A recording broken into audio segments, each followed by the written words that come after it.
Subsidi dan kompensasi itu adalah selisih antara harga yang ditetapkan pemerintah dengan harga yang keekonomian, harga pasar. Harga keekonomian itu yang pakai harga internasional, pakai harga yang betul-betul berlaku di dunia nyata. Ya, itu istilah yang kita pakai aja, tapi sebenarnya kan kita berhadapan kan berapa sih harga yang ditetapkan pemerintah dan berapa sih harga yang benar-benar harusnya dibayar.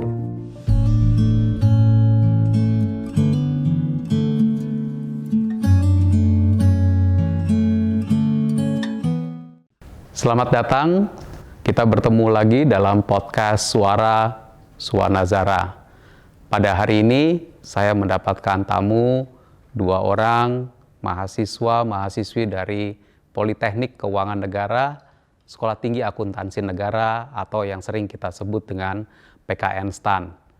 Mereka menyampaikan kepada saya bahwa mereka sendiri di dalam berbagai macam diskusi bersama teman-teman mahasiswanya dengan keluarga dan kerabat memiliki banyak sekali pertanyaan dan keingintahuan kepada pengelolaan keuangan negara, terutama dalam hal pengelolaan keuangan negara ketika negara kita menghadapi pandemi. Banyak hal yang menjadi pertanyaan mereka, dan kita dengarkan perbincangan saya dengan para mahasiswa-mahasiswi ini sebagai berikut.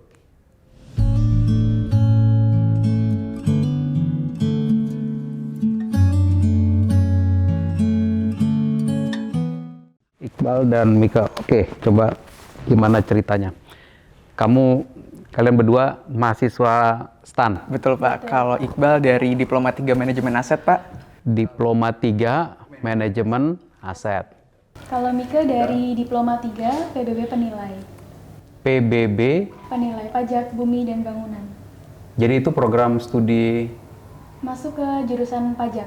Pajak? Iya. Oh, prodi pajak, PBB Penilai. Jadi kamu bisa jadi penilai, baik untuk PBB maupun untuk yang lainnya. Betul. Sekolah penilai itu kamu sekolahnya apa aja sih, Mika? Iya, kalau untuk sekolah penilai itu kami belajar menilai properti komersial, kemudian properti-properti yang lainnya Pak, termasuk masalah IMB, kemudian BPHTB, seperti itu. Penilai aset ya? Betul, iya Pak. Asetnya harus aset fisik atau yang kamu pelajari aset fisik? Iya, aset fisik Pak. Oh, mostly dari properti sih Pak. Properti? Iya. Kalau proyek? Proyek juga bisa, tapi kebanyakan dari yang bentuknya fisik. Jadi kalau untuk aset yang non fisik itu masuknya ke penilaian properti bisnis. Seperti itu. Kalau kamu belajar apa? Sama Pak Iqbal, sebenarnya manajemen aset sama PBB penilai itu Pak mirip-mirip Pak. Jadi sama-sama ada penilainya juga Pak. Cuman kalau Iqbal ada juga lelang Pak. Terus ada juga ya mungkin lebih ke risiko investasi dan lain-lain seperti itu sih. Aset management. Jadi tentang kekayaan negara. Ngomongin tentang subsidi dan kompensasi Pak. Sebenarnya tuh beda dari dua istilah ini tuh apa ya Pak? Itu kayak pasti banyak masyarakat yang masih bingung karena kan dampaknya itu kepada masyarakat untuk membantu masyarakat seperti itu Pak. Sebenarnya sama ya. Subsidi dan kompensasi itu adalah selisih antara harga yang ditetapkan pemerintah dengan harga yang keekonomian, harga pasar. Harga keekonomian itu yang pakai harga internasional, pakai harga yang betul-betul berlaku di dunia nyata. Itu ya. Nah, tapi selisih ini dibagi dalam 2 komponen. Nah, 2 komponen itu sebenarnya istilah kita aja. Istilah Kementerian Keuangan, istilah penganggaran aja. Tapi esensinya adalah ya dua-duanya adalah selisih ini. Selisih harganya itu ya Pak sebenarnya dua-duanya. Nah, kenapa dibedain ya Pak? Susah amat sih itu kenapa mesti dibedakan ya? Karena dulu ya ada misalkan untuk solar ya, untuk solar. Solar itu dulu hanya ada subsidi. Ya, dulu tuh hanya ada istilahnya tuh hanya ada subsidi. Selisih harga ini semua adalah subsidi. Nah, tapi ada periode waktu di beberapa waktu yang lalu, mungkin 5 tahun, 7 tahun yang lalu, kita tuh berpikir subsidi ini, yang komponen subsidi, harusnya kita bisa bikin fix dong. Fix itu artinya, kalau harga internasional sekian, harga domestik ditetapkan pemerintah sekian, selisihnya ini 1.000, Nah, udah dia fix. Tapi kan harga internasional di atasnya kan bisa bergerak-gerak. Nah, subsidinya tetap 1.000. Kalau dia naik, ya tetap 1.000. Masyarakat menghadapi yang sisanya. Ini itu disebut dengan fix subsidi. Subsidi tetap. Gitu ya, fix subsidi, Rp1.000 atau Rp500 gitu. Sementara harga internasional nanti bergerak-gerak, ya masyarakat tetap membayar harga yang bergerak-gerak dikurangi Rp1.000, fix. Lama-lama nggak kuat waktu itu, sehingga yang subsidinya tetap 1.000, sisanya kalau lebih lagi disebut kompensasi. Tapi sebenarnya dia adalah dua-duanya itu selisih. Jadi sama, jadi dia totalnya itu adalah selisih. Jadi itu istilah dalam penganggaran kita, di dalam di dalam cara kita mendetilkan anggaran, tapi pada esensinya subsidi dan kompensasi adalah selisih antara harga yang ditetapkan pemerintah dengan harga yang keekonomian. Baik, sudah terbayang ya Mik, dan mungkin tadi banyak sekali pertanyaan kita. Ribet memang ininya ya. Jadi wah banyak buat informasi baru ya. Jadi memang untuk subsidi dan kompensasi ini pada dasarnya sama, itu adalah selisih ya Pak? Dua-duanya itu adalah selisih. Jadi ini untuk memudahkan dalam hal penganggaran dari Kementerian Keuangan. Ya, itu istilah yang kita pakai aja. Tapi sebenarnya kan kita berhadapan kan, berapa sih harga yang ditetapkan pemerintah dan berapa sih harga yang benar-benar harusnya dibayar. Berkaitan dengan tadi pembahasan mengenai subsidi, kemudian kompensasi ini memang sudah disampaikan sejak bulan September tahun lalu ya Pak, sudah dicanangkan. Nah ini karena saya dan Iqbal masih mahasiswa ya Pak, jadi kami penasaran apakah nanti mahasiswa atau mungkin bisa dipanggil masyarakat di tahap prakerja itu juga turut merasakan Pak adanya subsidi, kemudian kompensasi yang diberikan oleh pemerintah. Pastilah, sebenarnya kalian itu merasakan sekali, ya, dan jalur merasakannya mungkin nggak terasa. Ini dia nih, ya nggak terasa. Tapi kalian itu merasakan banyak sekali. Jadi coba ya, kalian mahasiswa mengkonsumsi barang, banyak sekali barang yang kalian konsumsi. Makanan udah pasti tiap hari makan kan. Nah, makanan itu kan bagian dari bahan pangan, dilakukan, diproduksinya pasti pakai energi. Mana memproduksi makanan yang nggak pakai energi, apalagi kalau makanannya udah menjadi makanan olahan. Pergi ke warung, dimasakin nasi, beli nasi sama lauk pauk, udah pasti pakai energi. Pakai energi energinya apa? Bisa aja gas. Energinya apalagi? Bisa aja listrik. Ya. Terus kemudian kalian menggunakan kendaraan, mau pakai kendaraan sendiri, pakai energinya pasti iya. Pakai kendaraan umum pasti juga memakai energi, pakai BBM, ya toh. Terus kemudian kalian di kos-kosan, atau kalau mahasiswa STAN tahun pertama sekarang di asrama, pasti pakai energi, pakai listrik, pakai. Jadi energi ini memang fundamental banget ya, fundamental sekali. Nah, itu semua harganya diatur oleh pemerintah. Tidak mengikuti harga internasional yang bergerak-gerak seperti di luar naik turun. Ya. Nah, sehingga pasti sebenarnya kita ini semua menikmati subsidi dan kompensasi yang dibayarkan pemerintah kepada PLN dan Pertamina yang ditugasi. Nah, PLN Pertamina itu ditugasi oleh pemerintah, sediakan BBM, sediakan LPG, sediakan Pertalite, sediakan listrik untuk masyarakat.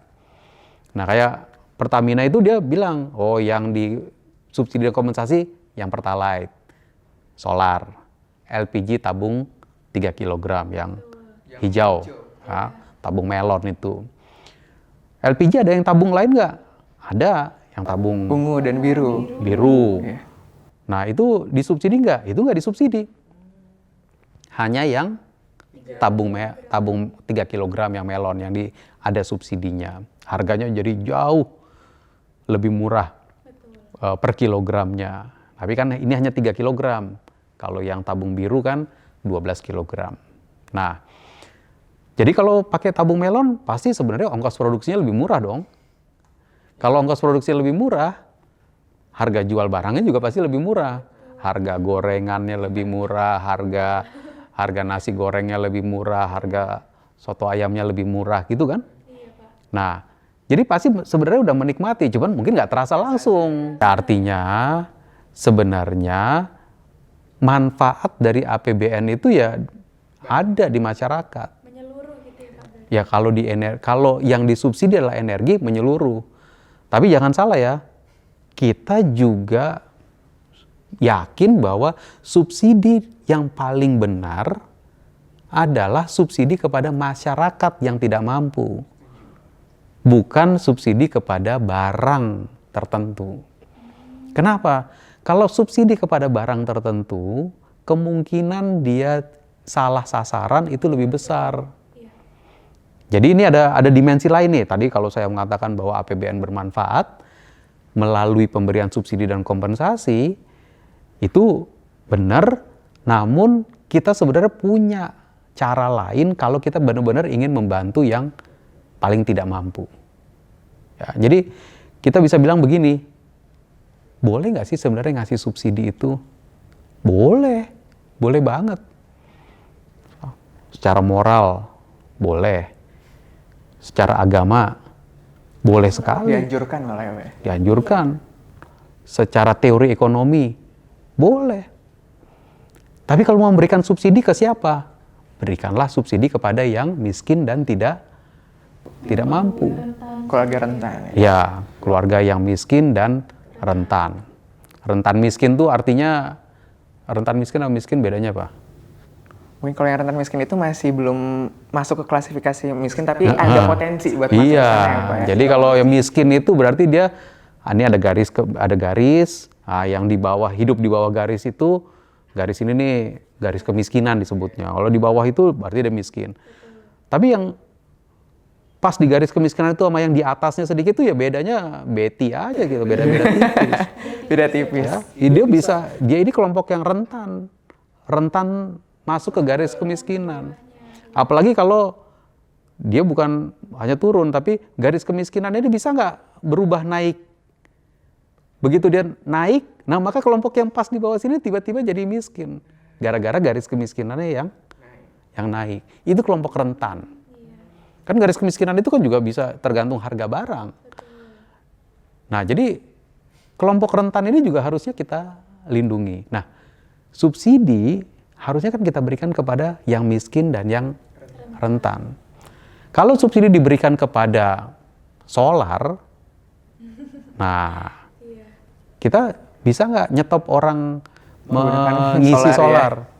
Ya bisa aja sih, cuma kan dengan setting kita sekarang, semua orang masuk ke pom bensin bisa beli solar bersubsidi, bisa beli BBM bersubsidi. LPG yang tabung 3 kg bisa dibeli oleh siapapun, masyarakat siapapun. Nah, ini membuat potensi adanya yang disebut salah sasaran. Ya kan? Pak, terjadi di lapangan, kadang ini ditujukan untuk si A, tapi malah si B yang menerima. Ya karena memang nggak ada yang membatasi. Ya kan? Nggak ada yang membatasi beli tabung melon, siapa saja boleh beli. Betul. Saya aja boleh beli. Ya kan? Nah ini kan sebenarnya bisa kita sempurnakan. Menyempurnakannya gimana? Menyempurnakannya adalah bukan tabung melonnya yang disubsidi, tapi kita cari betul, kita identifikasi betul nama dan alamat masyarakat, keluarga yang miskin dan kurang mampu, dan dia kita kasih duit. Kita kasih bantuan. Ya, bantuannya dipakai buat apa? Ya dipakai untuk beli belanja itu ya. Belanja.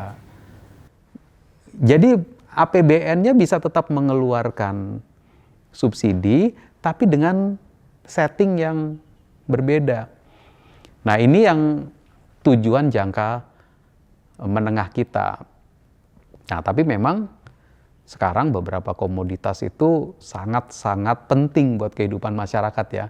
Karena itu ini akhirnya menjadi masalah yang harus dikomunikasikan dengan baik. Komunikasi sosial, komunikasi politiknya, dan juga komunikasi mengenai kondisi keuangan negara. Itulah yang menjadi tanggung jawabnya Kementerian Keuangan, komunikasi mengenai situasi keuangan negara. Ini yang kita lakukan selama beberapa minggu terakhir ini.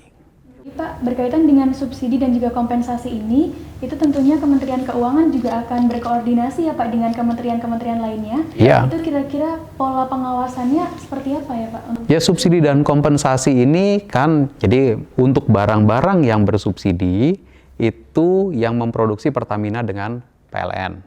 Ya, masing-masing tadi. Ya. Lalu kemudian Pertamina dan PLN itu ya harus melakukan produksi listrik, produksi BBM, LPG, Pertalite yang bersubsidi tadi, lalu kemudian catat yang benar, lalu kemudian kalau sudah selesai dicatat ditagihkan kepada pemerintah, ditagihkan kepada APBN. Nah, APBN nanti kan bilang bahwa kalian catatnya itu udah benar belum? Nah, supaya ada yang mengontrol catatannya udah benar atau belum, maka dia diverifikasi oleh BPKP. Nanti BPKP ngasih tahu kepada negara. Catatannya, menurut catatan, menurut kami sekian. Nah, kemudian pemerintah itu harus menyepakati. Ya, harus memutuskan, kemudian sepakat atau tidak. Nah, kesepakatannya itu dilakukan oleh 3 kementerian. Menteri Keuangan, Menteri BUMN yang menjadi pengawas langsung operasional dari BUMN, dan Menteri Energi dan Sumber Daya Mineral, Menteri SDM. Ini selalu disebut rapat 3 menteri, menyepakati itu. Ya. Kalau sepakat, maka kemudian Kementerian Keuangan memasukkan di dalam persetujuan. Nah, pada titik itu Kementerian Keuangan mengatakan bahwa kami akan bayar si badan usaha PLN sama Pertamina, dia catat, pemerintah udah mengakui bahwa pemerintah berutang, berarti BUMN mencatat sebagai piutang. Baik Pak, mungkin berarti pertanyaan kita sudah mulai terjawab ya Mik ya? Ada gambarannya ya Pak? Iya betul. Pengawasannya pun seperti itu ya Pak? Belum selesai sebenarnya, karena itu berlangsung selama, dia boleh aja nagih, pemerintah bayar, di akhir tahun anggaran semua dimasukkan ke dalam laporan pelaksanaan APBN, lalu kemudian finalnya diaudit oleh BPK. Itu keseluruhan. Jadi bukan berarti bahwa kalau tadi kita bilang kita udah minta izin kepada DPR bahwa anggarannya menjadi 502 triliun. Lalu anggarannya dikasih begitu aja, ya enggak. Jadi enggak langsung serta-merta gitu. Enggak. Dia tetap harus diadministrasikan, ditata kelolakan.